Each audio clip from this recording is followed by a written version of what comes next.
बासित भाई, ये this is the good thing about this Indian team ना, जो कि जैसे अभी कामरान ने कहा ना कि आपको एक दो लगेंगे मेन स्टार्स ना, जैसे गिल है, no doubt unbelievable performance. Siraj ने पिछले उसमें इतने क्रिटिसिज्म होने के बाद ऐसी शानदार परफॉर्मेंस। आकाश पहले मैच हारने के बाद टीम में आता है तो वैसी नजरें उस पे हैं कि भाई ये क्या तोप है, तो वो परफॉर्मेंस, तो ये तो मेन हो गए। लेकिन इसके बाद आप देखें, जडेजा को देखें, जायसवाल को देखें, पंत को देखें, केएल राहुल को देखें, सबकी परफॉर्मेंस, सबका कंट्रीब्यूशन अनबिलीवेबल। नजीब, इसमें आप ये देखो, परफॉर्मेंस तो सबको पता है, हमें भी पता है, आपको भी पता है, कामी को पता है। उन्हें भूख कितनी है, वो हंगरी कितने हैं। पहला टेस्ट मैच अच्छा परफॉर्म करने के बाद, हारने के बाद कमबैक करना बड़ा मुश्किल काम होता है, और आपका प्रीमियम बॉलर भी ना हो। बैटिंग में सारे बैट्समैनों को भूख है। हालांकि रेड्डी भी आउट हुआ है, जल्दी आउट हुआ है। जडेजा पहले टेस्ट मैच में आउट हुआ, उसने दोनों इनिंग्स में परफॉर्म कर दिया। गिल दोनों इनिंग्स में, जायसवाल पहले इनिंग्स में सेंचुरी रह गई उसकी, दूसरी बारी में भी अच्छा खेला था, बॉल बहुत अच्छा हो गया। करुण नायक थोड़ा मिस्टेक कर रहा है टेक्निकली, उसका सीधा पाँव मूव नहीं हो रहा है, वो बहुत लंबा प्रोग्राम हो जाएगा। इसी तरह बॉलर भी हंगरी है। तो ये होता है एक जज्बा, एक टीम, जो हमें बार बार बोलना पड़ जाता है, पता नहीं, एक बोलना पड़ता है, मजबूरी है कि हमें ये चीज अपनी टीम में नजर नहीं आती, अपना अपना नजर आता है। बासित भाई, मैं आपको थोड़ी आपकी बात को बढ़ा दूं। जैसे आपने नीतीश की बात की है ना, वो कितने के 2-3-2.5 ओवर के बाद इनिंग्स डिक्लेयर हो गई थी। क्या उसने आके ये सोचा कि मैं नेट आउट चला जाऊं?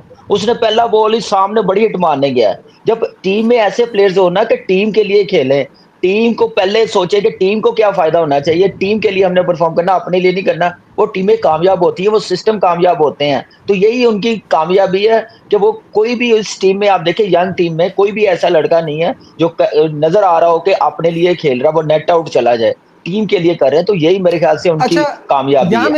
यहाँ मेरा एक बड़ा इंपॉर्टेंट सवाल है दोनों से। बासित भाई, आपसे शुरू करता हूँ। हम कहने को तो ना कह देते हैं कि हमारी टीम में ऐसा नहीं है, हमारी टीम में वैसा नहीं है। राइट नाउ तो प्रॉब्लम स्किल की है ना। मुझे आप एक बात बताइए, इस वक्त हमारी टीम में कौन है जायसवाल जैसा यंगस्टर? हमारी टीम में कौन है जो शुभमन गिल की तरह परफॉर्म कर रहा हो? हमारी बासित भाई आप कंटिन्यू करें, मेरे उसका नेट मेरे ख्याल से चला गया। वो अभी फौरन आ जाएगा जल्दी से, वो ये भी बड़ा हंगरी है। देखो आ गया नहीं तो मैं कह रहा हूँ कि हमारी टीम में ये मिसिंग है ना, लड़के ये ऐसे नहीं है ना, तो हम कैसे एक्सपेक्ट कर सकते हैं? नजीब भाई, कल टीम अनाउंस होनी है, सही है? ये वाला सवाल लिख लो, इंशाल्लाह डिटेल में बात करूंगा। सिर्फ छोटी सी एक बात कहूंगा, आप दोनों से सवाल पूछते हैं ना, जो भी आपके मन में होता है, माइंड में होता है, क्या पाकिस्तान की टीम को किसी ने मना करा हुआ है कि ये प्रैक्टिस ना करो, ये अपनी स्किल डेवलप ना करो? क्या फ्री में खेलते हैं, पैसे नहीं मिलते? क्या प्रोफेशनल नहीं है? किसने मना करा हुआ है? इस पर बहुत लंबी बात होगी, इसका जवाब कल दूंगा। यार मेरा पॉइंट ये है कि ये तो फिर बांग्लादेश के लिए भी है ना, ये तो फिर बांग्लादेश के लिए भी है, सारी टीमों के लिए है। लेकिन मैं ये कह रहा हूँ हमारा टैलेंट वैसा नहीं आ रहा। तो भाई आपने वैल्यू क्या बनाई हुई है? नेपाल ये बात है ना, जैसी टीम है, वेस्ट इंडीज जैसी टीम है, ये तो आपने वैल्यू बनाई हुई है। बासित भाई थोड़ी सी तो डरते हो। मैं बात कर दूं, बासित भाई ठीक है कल बताएंगे, तो मैं पहले बता दूं कि हमारी नाकामी क्या है।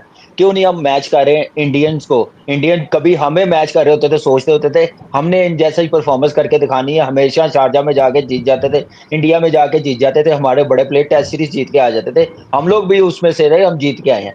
देखिए सबसे बड़ी बात है, आपकी स्किल उस वक्त बेहतर होती है जब आप क्रिकेट खेलें, आप लंबी क्रिकेट खेलें। आपने फॉर्मूला बनाया हुआ T20, आपने वैल्यू दी हुई T20 को कि वो बेहतर हो, उस पे ना आपकी टांग सही है, ना फुटवर्क सही है, ना बैट स्विंग कैसे आने चाहिए, हेड पोजीशन कैसी आनी चाहिए, एल्बो कहाँ पे होनी चाहिए, ये कहाँ पे चीजें होती है T20 में? टेस्ट तो लंबी क्रिकेट में होती है ना। जब तक आप अपने प्लेयरों को डोमेस्टिक नहीं खिलाएंगे, वो 8-8 10-10 100 करके आए, हमारी तरह 140 करके नहीं आए टीम में। जो हमने T20 से सिलेक्शन की, वो अंडर 19 वर्ल्ड कप खेला, रणजी ट्रॉफी में जाके उसने 7-8 100 किए हैं, फिर आए हैं ये गिल भी, जायसवाल भी, बाकी लड़के भी। तो इस जैसा प्रोसेस, इस जैसा सिस्टम लाना चाहिए, जो मैं 6-7 साल से कह रहा हूँ। जो ये टीम की कामयाबी यही है कि वो शॉर्टकट रास्ते से अब लड़कों को नहीं लेके आते, एक प्रोसेस के जरिए। अब आप इसलिए इंडियंस की कामयाबी अब देखें, इंग्लैंड में जाके ऐसी परफॉर्मेंस दिखाना किसी टीम ने दिखाई है?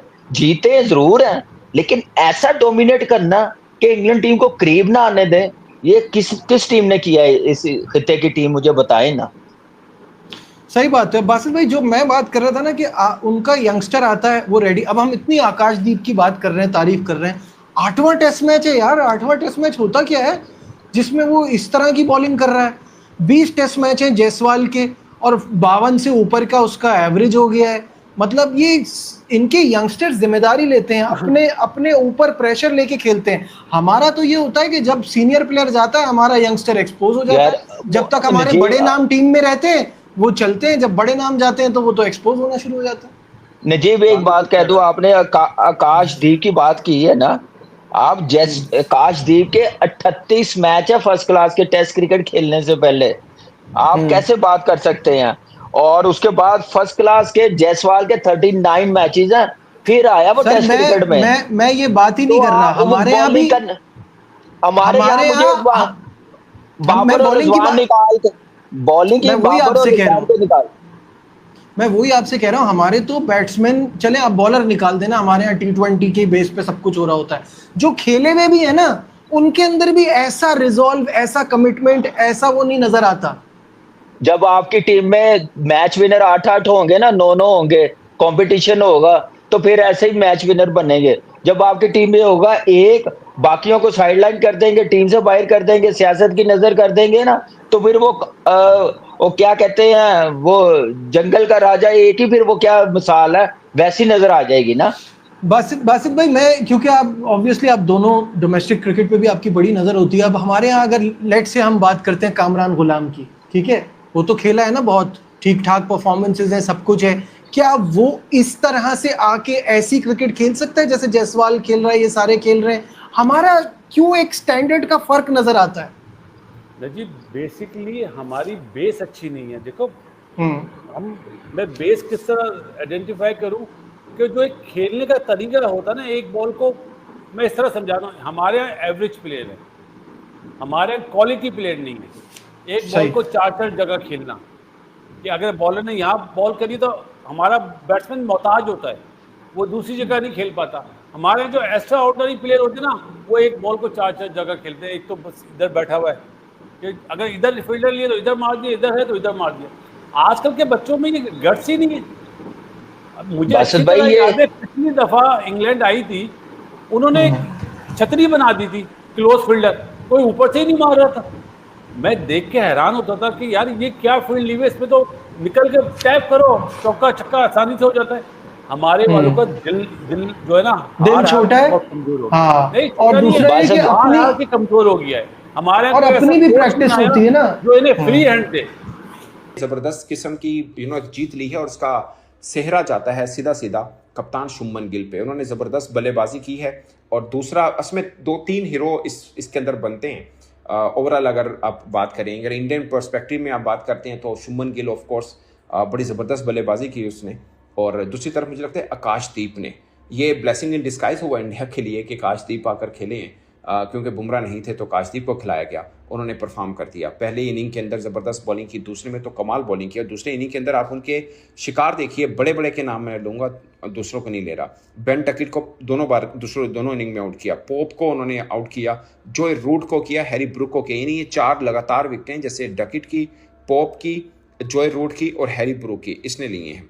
फिर स्मिथ को, जिसने पहली इनिंग में भी ज़बरदस्त बैटिंग की, दूसरे में भी ज़बरदस्त बैटिंग की है, उसको भी आकाशदीप ने आउट किया। तो ये मतलब एक खास डिफरेंस डाला। और इसके अलावा पहली इनिंग की बात करें तो उसके अंदर भी आकाशदीप ने ज़बरदस्त बॉलिंग की है, उसमें भी बेन डकिट को इन्होंने आउट किया, दोनों इनिंग में बेन डकिट को आउट किया, पोप को इन्होंने आउट किया, और इसके अलावा हैरी ब्रूक को भी दोनों इनिंग के अंदर इसी ने आउट किया है। तो अगरचे एक वॉक्स को आउट किया था, बट ओवरऑल ज़बरदस्त बॉलिंग की। पहली इनिंग के अंदर 6 विकेट्स ली थी सिराज ने भी, और आकाशदीप ने 4 ली, मगर दूसरी इनिंग के अंदर सिराज वैसे बॉलिंग नहीं कर पाए, बट आकाशदीप ने शायद उनको मौका भी नहीं दिया। ओवरऑल अगर आप बैटिंग की बात करें तो दोनों इनिंग्स के अंदर खास जो डिफरेंस डाला वो शुभमन गिल का था। 269 फर्स्ट इनिंग में इन्होंने रन्स किए थे, वहाँ पर जडेजा के 89 रन्स भी बहुत खास थे, क्योंकि जडेजा और शुभमन गिल की जो बारी लगी थी वो खास थी, क्योंकि मुझे पता कि 5 आउट इनके हो गए थे 211 के अंदर, आधी टीम आउट हो गई थी, उसके बाद इतनी ज़बरदस्त बैटिंग की, 587 रन बना दिए थे, वो बहुत बड़ा डिफरेंस था। अगरचे आगाज में जायसवाल ने भी ज़बरदस्त बैटिंग की थी, मगर इंडिया की दूसरी इनिंग के अंदर भी 161 रन शुभमन गिल ने किए, और वहाँ पे भी जडेजा ने 69 रन किए। पंत के 58 बॉल के ऊपर 65 रन, 3 छक्के 8 चौके, 112 की इकोनॉमी के साथ, स्ट्राइक रेट के साथ बैटिंग करना वो भी खास पॉइंट था। तो ओवरऑल इंडिया को अगर इंग्लैंड के अंदर जीतना है, ऑफ कोर्स उनकी स्ट्रेंथ बैटिंग है, बट बुमराह नहीं है तो उनकी स्ट्रेंथ टोटली सारा के सारा प्रेशर बल्लेबाजों पर आता है। बट ये मैच इंडियन क्रिकेट फैंस मुद्दतों याद रखेंगे, शायद मुझे लगता है कि इंग्लिश खिलाड़ी भी याद रखेंगे, क्योंकि वो उम्मीद नहीं कर रहे थे कि इंडिया इस किस्म का बाउंस बैक करेगा उनके ऊपर, इस तरह से के अटैक करेगा उनके अपने घर के अंदर, उनको हराएगा। सोचिए टॉस जीता इंग्लैंड ने था और टॉस जीत के पहले बॉलिंग को की और 587 रन बनवा लिए। दोनों इनिंग के अंदर इंग्लैंड ने कुछ खास बल्लेबाजी नहीं